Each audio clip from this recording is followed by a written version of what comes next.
Michelle Obama says it was never easy being the wife of a driven politician. The demands of campaigning and politics strained their marriage, she says, and they sought help in couples therapy. Plus, in their first national TV interview together, we also hear from the woman who helped make the first family work, Michelle's mother. Only on CBS This Morning, Marian Robinson tells us about her 8 years in the White House. But first, Michelle Obama talks about marriage. You've had a complicated relationship, it seems, with politics. So as the woman who is married to this man, every time Barack came to me with the idea of running for an office, I was just like, please don't do this. Pick another career. You're gifted. You went to college. You got a law degree. Can't you do anything else besides this? There's so many ways to save the world. But every time I had to think to myself, that approach is selfish, because I knew I was married to someone who was gifted and someone who could contribute, and but for the fact that I was married to him and it would be hard on me, I would want him to run. Yeah, but he was always a different kind of guy. He's a different guy altogether. He's a different kind of dude. There's a great story in the book where he said you wake up one night and he's staring into space. Is he thinking about his dad or is something bothering him? And what was he thinking about? It's like income inequality. It's like, really, dude?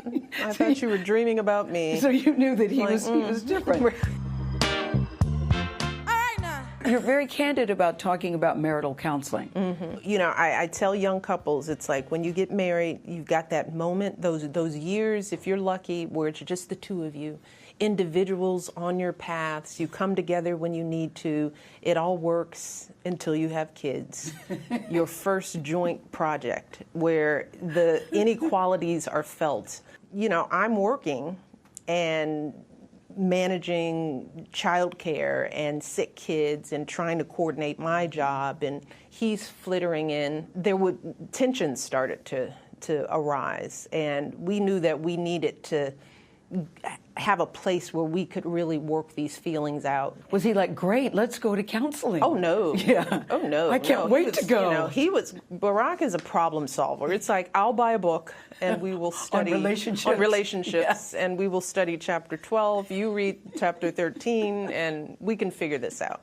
You know, it's just one of those things, like, we don't need help from anybody. And I was like, because for me, I was like, I need to go to somebody who's going to tell you, you're wrong. You're wrong. Yeah. Exactly. And I talk about that. It's like, well, I didn't get that. The period of counseling for me was a turning point, because I learned that I was still responsible for my own happiness. It wasn't his job to solely make me happy. I had to figure out my space in this. Do you still feel if we need to go back, we would do that? Absolutely. Even though that you're so well known now? Oh, gosh, yes. That doesn't... Yeah. I think counseling is one of those tune-up times. Marriage is hard. Yeah. All marriages are hard. And even, look, you know us. I love my husband. Yeah. We have a wonderful marriage, but it takes work. Work that was made easier thanks to her mother, Marian Robinson. The whole 8 years you were in the White House, I think I could count how many times I saw you on TV, and I got up to one, and then I had to stop. Yeah. It's just not something that you do. But why is it that you didn't want to do interviews, Mrs. Robinson? I didn't want to say anything that would, you know how you accidentally say things? Yeah. I figured if I didn't say anything, then I wouldn't say the wrong thing. We don't have to worry about that. When your daughter becomes First Lady of the United States and your son-in-law is the president, how do you wrap your brain around that? What are you thinking? It's pretty difficult, let's face it. Why?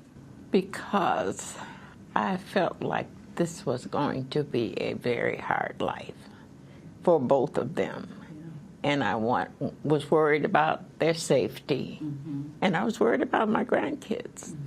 I mean, that's what got me to move to D.C. Why did you want her there? Why was it important to you? Oh, because for the girls, you know, I wanted them to come home to family. There was just parts of the girls' lives that I just knew were going to be okay because Mom was there. When I traveled internationally, Grandma was there. You know, when I wasn't home at the end of the day, Grandma was there. When the kids were still little and they needed to have someone be with them in school. I mean, you think about it, my girls were being driven around in a motorcade of 3 cars with at least 4 grown adults with guns in each of those cars. And I just thought that that's an unnatural way for a little Yes. second grader to go to school. Well, Mom would ride in the car with her to make it feel like a regular carpool. You're in the White House where they say, Mrs. Robinson, can we get you something? Mrs. Robinson, do you need anything? Right. Was that a big adjustment It for was you? a huge adjustment. As a matter of fact, I talked them into allowing me to do my own laundry. You were doing your own laundry? Yes. And she taught the girls how to do their laundry. They would go upstairs for laundry lessons. And she was the most beloved figure in the White House. Let me tell you, I believe she had that. a stream of people, the butlers, the housekeepers, they would all stop by, and they would, Grandma's room was like the confessional.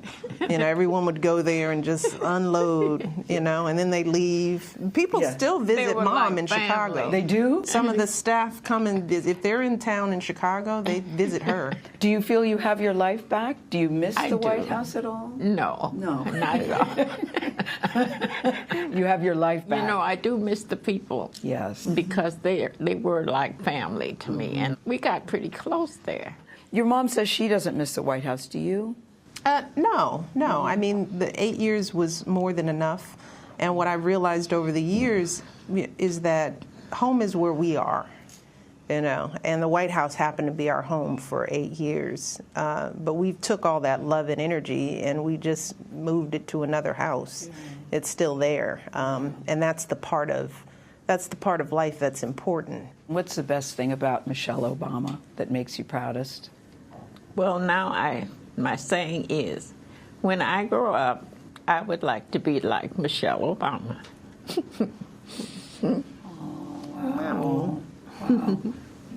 We all just went, oh, wow, even the crew. What a beautiful thing between mother and daughter. You can clearly tell they're really very tight.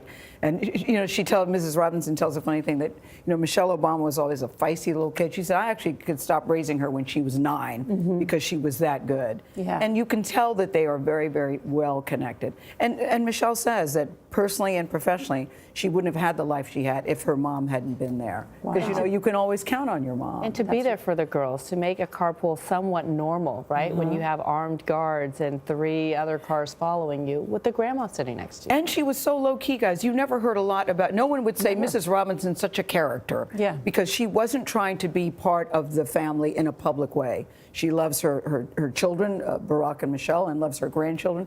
But she also had her own life, and so she's very happy to go back to her own life. Yeah, and I think, too, you hear about the presidents and first ladies and families that are most respected who've been in the White House are ones that treat the people who work there as family. Yeah, Not check, as staff, check. but as family. That's what they did. And they Here's still to visit you. Mrs. Robinson. And here's to you, Mrs. Robinson. Indeed. You're going to be singing that all day. Heaven loves you more than you could know. And today on CBS This Morning podcast, you can hear our entire interview with former First Lady Michelle Obama and her mom, that's Marian Robinson. Find the podcast on Apple's podcast app or wherever you like to download your podcast. You got lots of options on it. It's going to be a good podcast.